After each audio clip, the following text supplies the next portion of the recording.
और आप आपके आसपास जो भी डॉक्टर हैं उनसे कंसल्ट जरूर करिए। अपने आप से डॉक्टर ना बने, क्योंकि कई लोगों ने ये गलतियां की हैं।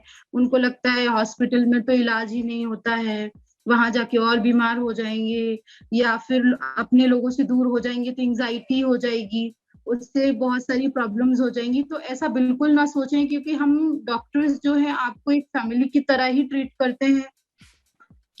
Hello guys, welcome to Matchless ITN channel. Myself Mansingh Yadav. Today we have very special person जिनके लिए मैं कुछ बोलना चाहता हूँ। मंजिल मिल ही जाएगी एक दिन, भटकते भटकते ही सही। गुमराह तो वो हैं जो घर से निकलते ही नहीं। खुशियां मिल ही जाएंगी एक दिन, रोते रोते ही सही। कमजोर दिल के हैं वो जो हंसने की सोचते ही नहीं।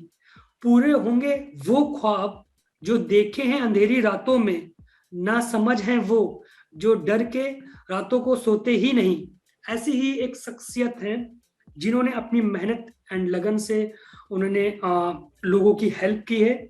और इस कोविड सिचुएशन में लोगों ने उनको एक अलग रूप उनका देखा है, क्योंकि उन्होंने अपनी पर्सनल लाइफ से ज्यादा लोगों की सोशल लाइफ में इंटरफेयर करके लोगों की हेल्प की है। And he is a very good social worker. कहते हैं संघर्ष अगर जिंदगी का नाम है तो उससे उभर कर लोगों की हेल्प करना ही एक इंसान और इंसानियत की पहचान है। तो आज हम ऐसी शख्सियत से रूबरू होते हैं। Welcome to doctor Bhavana. Hello Mansingh, first of all thank you so much for inviting me on your channel. और आपने जो लाइन मेरे लिए बोली बहुत ही बढ़िया लाइन थी, इसके लिए मैं आपका दिल से आभार व्यक्त करती हूँ।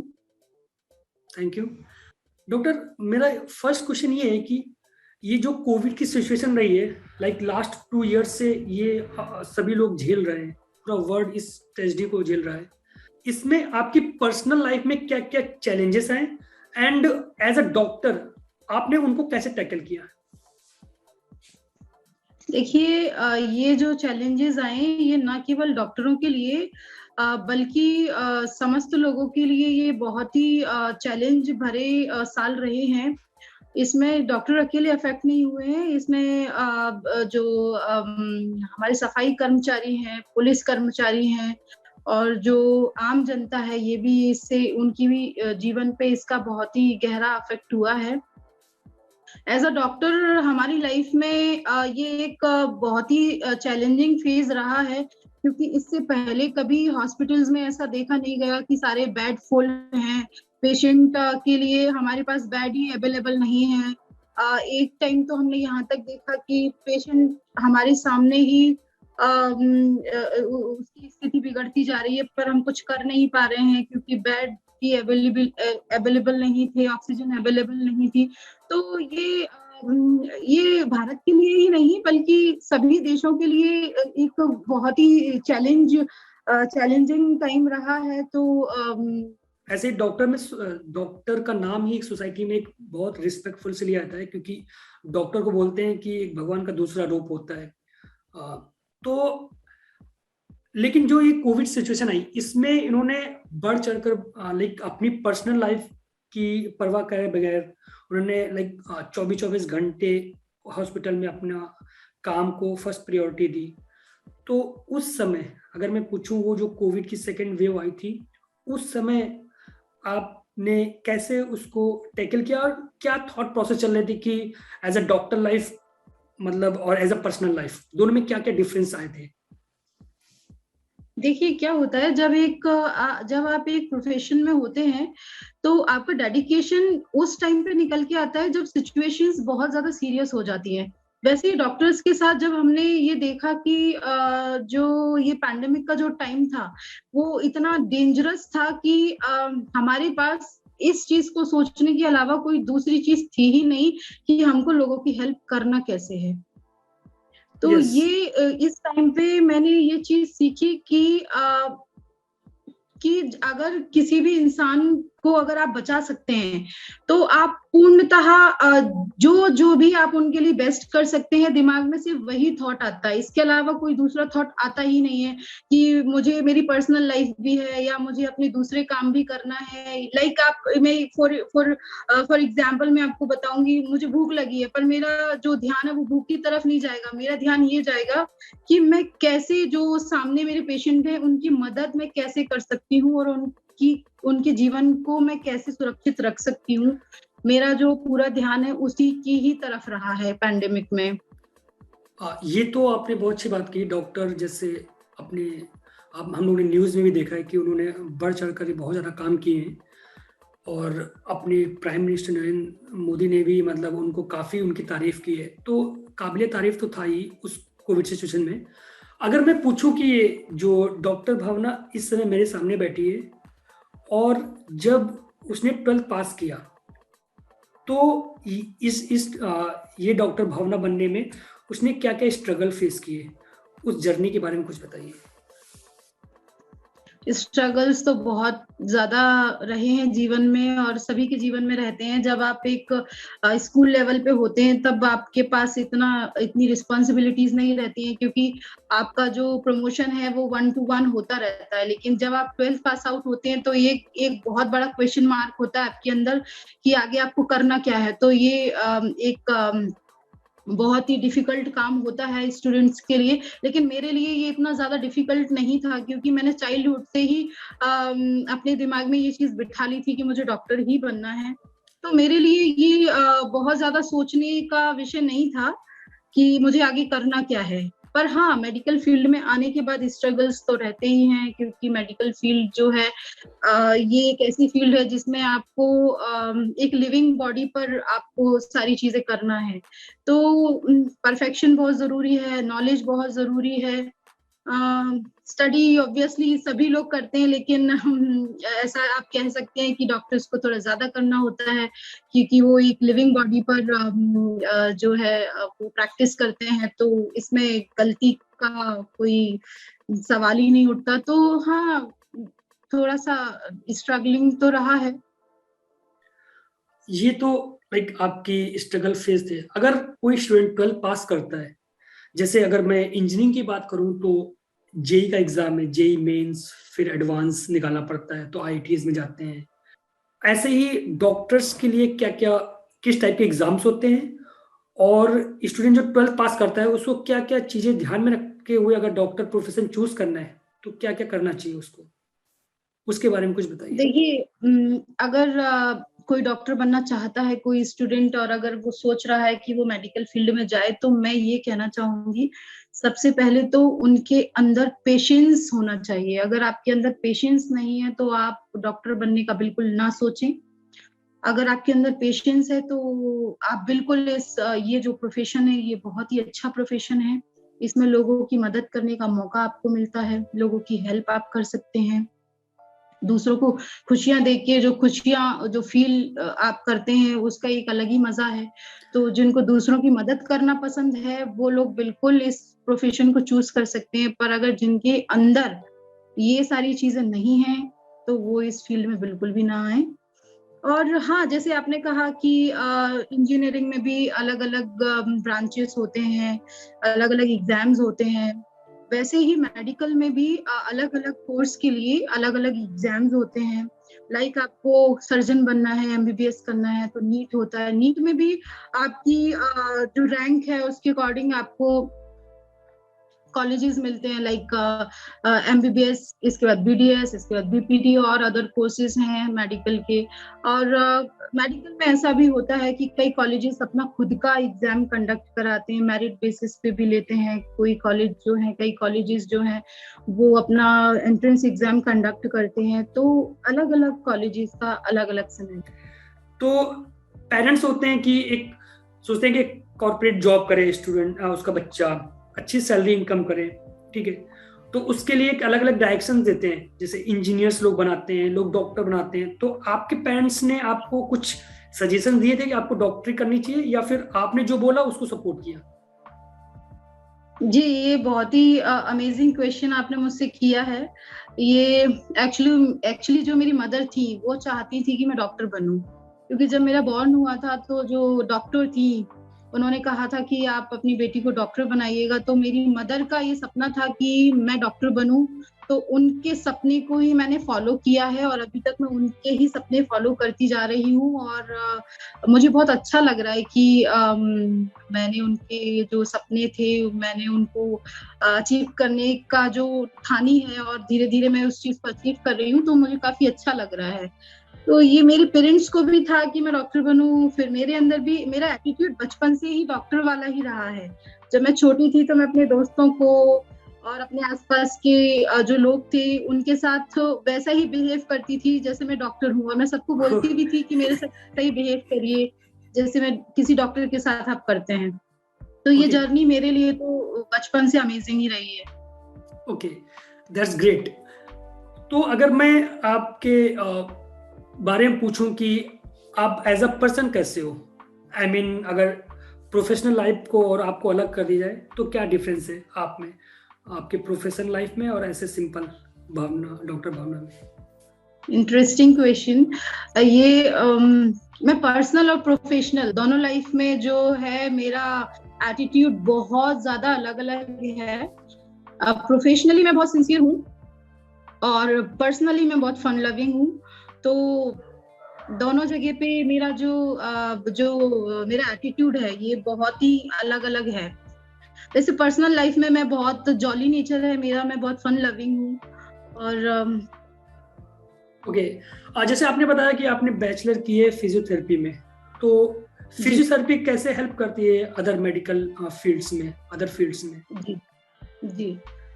फिजियोथेरेपी का रोल मेडिकल फील्ड में बहुत ही इम्पोर्टेंट रोल है फिजियोथेरेपी का। लाइक आप अगर ऑर्थो फील्ड में आप जाना चाहेंगे तो जैसे आर्थराइटिक कंडीशंस हैं, इसमें फिजियोथेरेपी का बहुत ही मेजर रोल है। लाइक रिहैब के लिए फिजियोथेरेपी बहुत ही यूज़फुल है, बहुत ज़्यादा इम्पोर्टेंट है।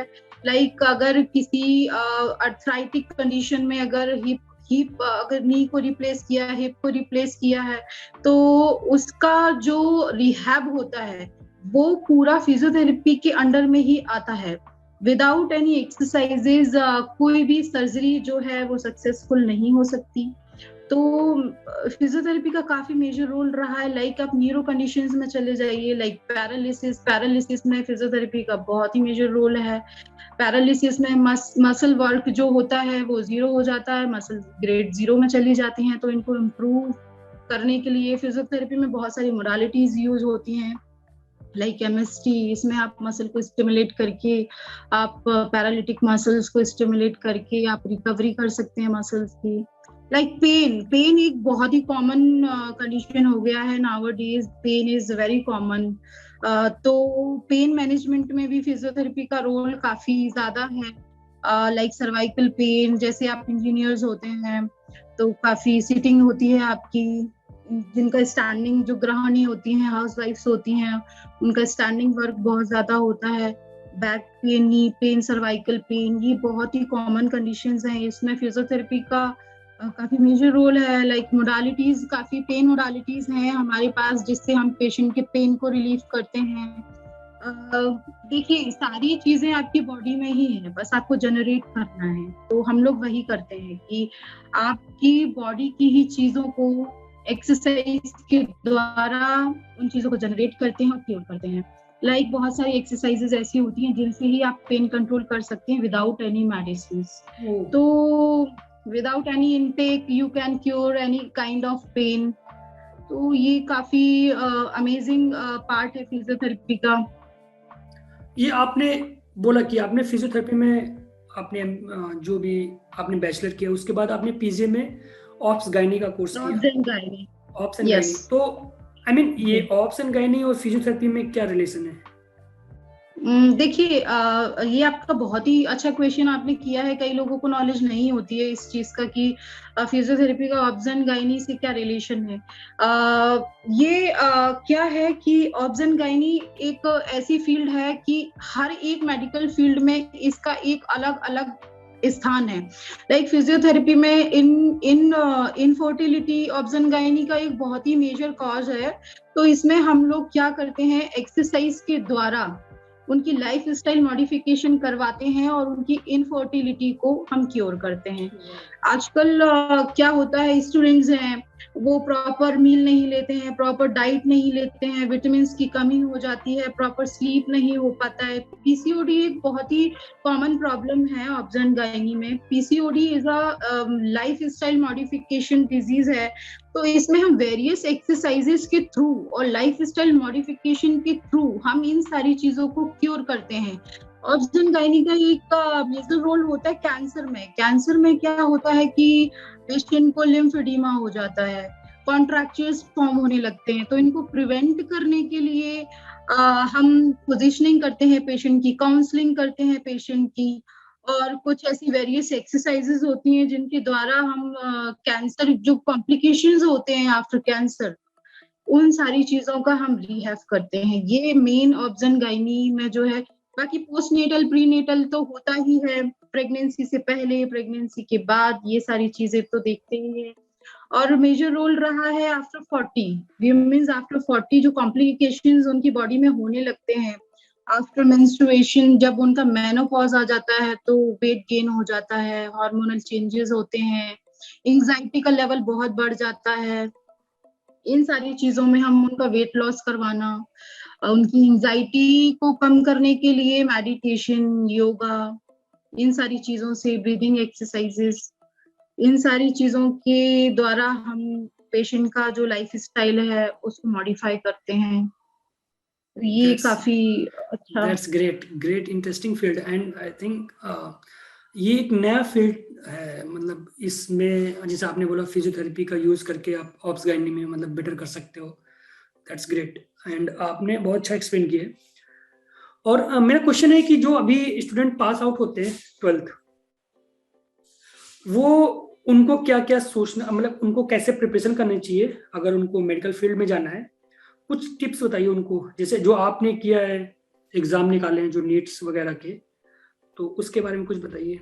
तो उनको कैसे स्ट्रेटजी बनानी चाहिए, कैसे प्रिपरेशन करनी चाहिए, और एग्जाम के बाद उनको क्या करना चाहिए, कॉलेज कैसे मिलते हैं, उसके बारे में। जी, सबसे पहले तो उनका जो बैकग्राउंड है वो बायोलॉजी से होना चाहिए और उनकी बेसिक्स क्लियर होना चाहिए। 12th तक का जो भी उन्होंने बायो में जो भी लर्न किया है उनके बेसिक्स क्लियर होना चाहिए। आजकल तो बहुत सारी कोचिंग क्लासेस अवेलेबल हैं, बहुत सारी ऐसी साइट्स हैं जहाँ पे ऑनलाइन क्लासेस होती हैं, तो उनको रेगुलर स्टडी करना चाहिए। मतलब मैं एक ऐसी स्टूडेंट रही हूँ जो बहुत ज्यादा बुक्स नहीं पढ़ती हूँ, मैं ऑब्जर्वेशन में ज्यादा बिलीव करती हूँ। मैंने यहाँ तक की जो जर्नी है मेरी, वो ऑब्जर्वेशन से मैंने बहुत कुछ सीखा है। और मतलब मैं प्रैक्टिकली ज्यादा बिलीव करती हूँ, रीडिंग करती हूँ, रीडिंग के बाद में प्रैक्टिकल की तरफ जाती हूँ। तो प्रैक्टिकल से मुझे ये चीजें समझ में आती हैं कि हम अगर ये चीज करेंगे तो इसका जो रिएक्शन है वो ऐसा आएगा, इसका रिजल्ट ऐसा आएगा। तो अगर आपकी ऑब्जर्वेशन स्ट्रांग है तो आप किसी भी फील्ड में बहुत अच्छा कर सकते हैं। अगर आप ऑब्जर्विंग नहीं है, आप सिर्फ बुक्स ही पढ़ते हैं, तो वो भी मेडिकल फील्ड में थोड़ा कारगर नहीं होता है, क्योंकि आपको ज्यादातर प्रैक्टिकल ही करना पड़ता है। तो आप सिर्फ रीडिंग के साथ ही ये चीज को अचीव नहीं कर सकते। तो एक तो आपकी ऑब्जर्वेशन स्ट्रांग होना चाहिए, और ऑब्वियसली कि आपका इंटरेस्ट होना चाहिए इस फील्ड में, क्योंकि अगर आपका इंटरेस्ट है तो आप किसी भी चीज को कर सकते हैं। अगर आपका इंटरेस्ट ही नहीं है, अगर मान लीजिए आपके पेरेंट्स ने बोला कि नहीं नहीं आपको डॉक्टर ही बनना है और इसलिए आप पढ़ रहे हैं, तो फिर थोड़ा डिफिकल्ट हो जाता है उस चीज को अचीव करना। तो सबसे पहले तो स्टूडेंट में इस चीज का इंटरेस्ट होना चाहिए। तो इंटरेस्ट अगर है तो फिर सारी चीजें इजी हो जाएंगी। तो मेरा इंटरेस्ट बचपन से ही रहा था, तो मेरे लिए काफी इजी रहा।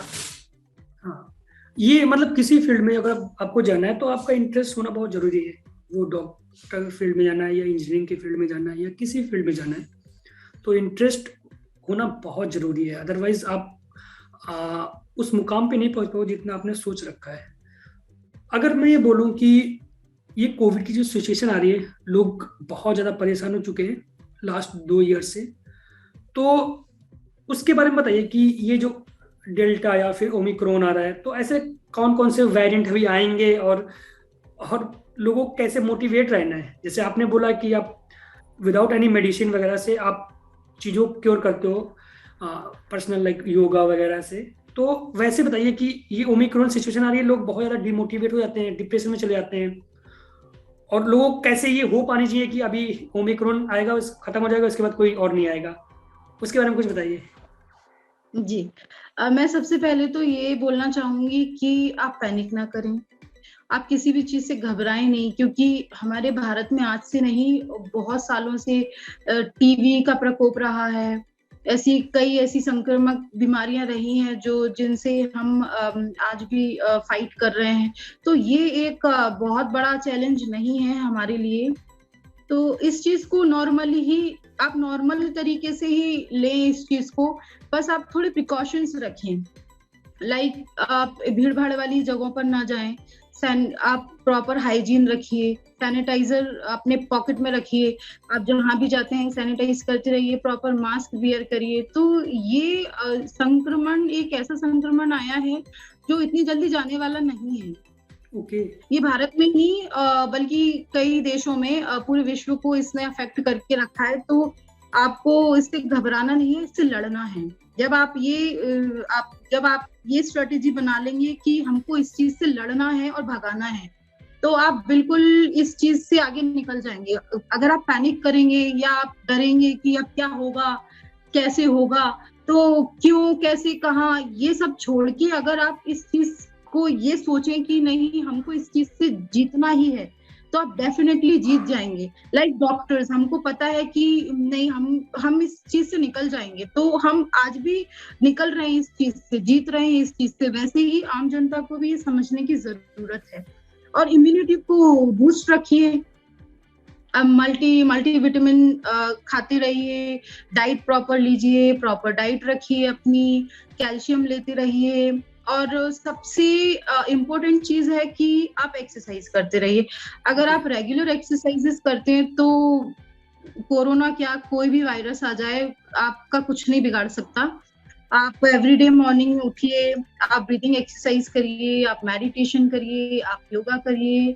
मैं आपको श्योरली बोलूंगी कि आपको कभी भी कोरोना आपके लंग को कभी अफेक्ट नहीं करेगा। तो ये कुछ टिप्स हैं जिनको आप फॉलो करिए, तो आप इस चीज से निकल सकते हैं। Okay, that's great. तो अभी जैसे मैं बात कर रहा हूँ कोविड सिचुएशन की, तो अगर कोई ये ओमिक्रॉन जो अभी चल रहा है, अगर इससे कोई अफेक्टेड होता है, तो उस समय उसको क्या क्या प्रिकॉशंस करनी चाहिए, और कैसे उसको इस टाइप की जो ये आते हैं, और कैसे डिफ्रेंशिएट करना कि ये वायरल फीवर है या फिर ओमिक्रॉन का इफेक्ट है, उसके बारे में कुछ बताइए। जी, आपने बहुत अच्छा सवाल किया है। मैं आपको ये बताना चाहूंगी कि अगर आपको फीवर आता है, तो आप ये मान लीजिए कि आपको कोरोना ही है। सबसे पहले आप अपने आप को आइसोलेट कर दीजिए। आप लोगों से मिलना जुलना, दूरियां बनाना शुरू कर दीजिए, और इसका प्रॉपर ट्रीटमेंट लीजिए। फीवर फीवर की मेडिसिन लीजिए, और मल्टीविटामिन खाइए, एंटीबायोटिक ड्रग्स थेरेपी लीजिए, और रेगुलर एक्सरसाइजेस करिए। जब तक आपको फीवर है, आप लोगों से दूरियां बना के रखिए। तो ये डिफरेंशिएट हम इसको इसलिए भी नहीं कर सकते क्योंकि वायरल फीवर में सारी जो सिम्टम्स हैं वो सेम ही हैं। पर ओमिक्रॉन जो भी नया वायरस आया है, जो नया वेरिएंट अभी आया है, इसका जो सिम्टम्स हैं वो इतनी विजिबल नहीं है। इसमें लंग इतने ज्यादा अफेक्ट नहीं हो रहे हैं, इसमें माइल्ड फीवर ही आ रहा है। तो अगर आपको फीवर आता है तो आप चाहे तो आप टेस्ट करा सकते हैं, तो उससे आपको एक श्योरिटी हो जाएगी कि आप अफेक्टेड हैं या नहीं हैं। तो सबसे पहले आप टेस्ट कराइए, आइसोलेशन में जाइए, मल्टीविटामिन ड्रग्स लीजिए, एंटीबायोटिक थेरेपी लीजिए, और आप आपके आसपास जो भी डॉक्टर हैं उनसे कंसल्ट जरूर करिए। अपने आप से डॉक्टर ना बने, क्योंकि कई लोगों ने ये गलतियां की हैं। उनको लगता है हॉस्पिटल में तो इलाज ही नहीं होता है, वहां जाके और बीमार हो जाएंगे, या फिर अपने लोगों से दूर हो जाएंगे तो एंजाइटी हो जाएगी, उससे बहुत सारी प्रॉब्लम्स हो जाएंगी। तो ऐसा बिल्कुल ना सोचें, क्योंकि हम डॉक्टर्स जो है आपको एक फैमिली की तरह ही ट्रीट करते हैं। और अपना बेस्ट देने की कोशिश करते हैं कि आपके लिए हम जितना बेस्ट कर सकें उतना बेस्ट करें। तो कृपया करके अपने घरों में जो भी डॉक्टर्स हैं वो डॉक्टर ना बने और डॉक्टर से कंसल्ट करें और प्रॉपर ट्रीटमेंट लें। That's great, thank you doctor Bhavna. तो I think we discussed lot of things and आपने काफ़ी अच्छी चीज़ें बताई भी हैं, जैसे आपने स्टूडेंट्स के बारे में बताया एंड फिर आपने कोविड्स में कैसे लोगों को टैकल करना चाहिए, और जो आपने फील्ड में आपने कैसे स्ट्रगल करके वो जो अचीव किया है उसके बारे में बताया। तो I think our audience will also get some fruitful points from your fruitful journey. तो थैंक यू सो मच आप ज्वाइन करने के लिए and I hope you also enjoyed. तो thank you so much doctor Bhavna. Thank you Man Singh for inviting मी। मैं फिर से बोलना चाहूंगी कि आपने एक ये जो चैनल आपका स्टार्ट किया है, इससे लोगों की आप जो मदद कर रहे हैं, उनको अवेयर कर रहे हैं, अलग अलग फील्ड के लोगों से इंटरेक्ट करके आप लोगों को जो नॉलेज प्रोवाइड कर रहे हैं, ये एक बहुत ही अच्छा वर्क है और मुझे काफी अच्छा लगा कि इस तरह के आप वर्क कर रहे हैं, इससे लोगों की काफी मदद होगी। और लोगों के लिए मैं इतना ही कहूंगी, हैप्पी रहिए, अच्छा खाइए, अच्छे से सोइए, अपने लोगों का ध्यान रखिए, अपने हेल्थ का ध्यान रखिए और एक्सरसाइज करते रहिए। Be happy.